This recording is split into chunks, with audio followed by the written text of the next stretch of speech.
So in the beginning of my career, it was a tough decision. It was a decision between a 9 to 5 job and venturing into show business, which at the time when I started in '93 wasn't that profitable because at, at least we're hardly paid or underpaid. So it was a tough decision to choose, but I had to follow happiness, which is why my personal mantra is the pursuit of happiness, which is also the tag for this year's concert, the pursuit of happiness. Uh, One had to make that decision. Had to make that decision. You know, is it about making money, or is life about being happy? And for me, it's about being happy. And if you're lucky that your career path is a path that leads you to happiness and also opportunity to make wealth, wow, you're lucky. Because not everybody is privileged to be in the profession where you're making an income and you're happy while doing it. So I think that was for me the tipping point. I decided, look, it's better for me to do what I love doing, what gives me joy, and at the same time has the possibility of making a decent income. That's how I ended up in show business or entertainment business. Yeah, that's another tough aspect of life. It doesn't matter if you're a showbiz person or you're a 9 to 5 or any other career person. Balancing anybody who is a high flyer, will tell you that balancing family and business is not easy. It's not easy because what it means is that for you to, unless you work from home, even when you work from home, you still have to, you, you know, you need some privacy to be able to function optimally. So being able to balance a successful career and family, this is where your partner comes in. This is where you need a reliable partner, someone who keys into the vision of the family, someone who understands that your team, that when you're out there trying to make things happen for the family, somebody has to hold the home front and make it also successful. Otherwise, one aspect of your life will be doing well while the other aspect is crumbling. So that is where I've been lucky with my wife, who has been a formidable partner in progress. She has held strong the home front while I've been out there on the field trying to, nurture a career and, succeed in show business. So on my own part, what I do is I also plan my time.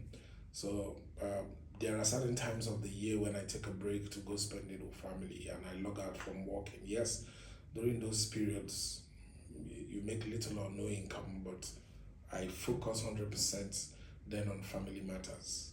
So that is how I've been able to, plan my life and my career. Because if you don't make that time to go spend with family, on without interference, undisturbed, then a lot will be missing because the kids will not get the opportunity to also bond with you. You won't know what's going on, So at certain times of the year, it's no work for me, it's all family.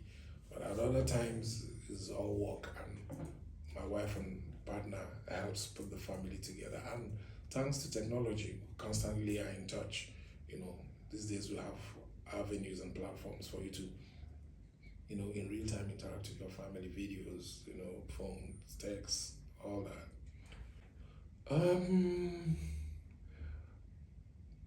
Wow.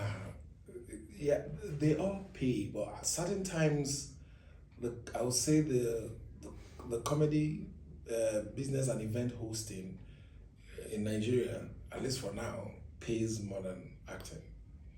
Yeah, because it's a solo, like I said, it's a solo career. It's just you, So what it means is that if you market yourself, you position yourself properly, you sharpen your skills good enough, then you can. It's art. The price tag you put on it is what it is. So if you price yourself properly and you deliver, to the satisfaction of your clients, you can get away with whatever price you call. But in acting, like I said again, it's teamwork. You have to factor in what you're asking for against the background of every other person on the team. You have to be sensitive to other people as well. So yeah, generally, I think stand-up comedy and event hosting is financially more rewarding for now. The thing is, I think, the disputes in the stand-up comedy industry, I think they are overblown, they are overhyped, because in any sphere where human beings coexist, especially in the pursuit of resources that are scarce, there there are bound to be disagreements. It's normal. It's in all spheres of life, banking, healthcare, labor union, everywhere is dispute everywhere. So it's no different from the entertainment industry. People will disagree, people will agree.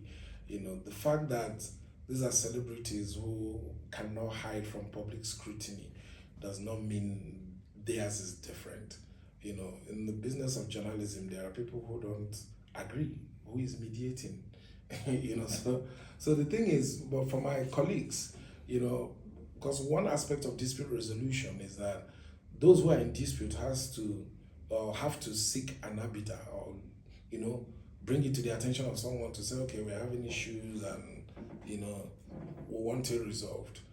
You can't rely on everything you see in the media space to say, oh, these people are having issues. Then when you run into them in person and you talk to them and they say, oh no, I'm fine, everything is okay, you know we don't have any problem. So are you going to now begin to settle people who say they don't have any problem? You understand what I'm saying? So so I don't know of any specific thing you're referencing, but generally speaking, I know that as a family, I choose to call it a family. I mean the stand-up comedy family. As a family, when we meet, we talk. And sometimes if we feel that some people are not communicating as much as they should, I personally am one that I'm my friendship cuts across. I don't think I have any beef with anybody in the stand-up comedy industry. So we communicate, and once I sense things, I usually inquire. And if one says there's no problem, then there's no problem. You know, Mine is to ask and lend a helping hand where necessary. You know, but I mean, men are allowed to agree and disagree. It's fine. It's part of life.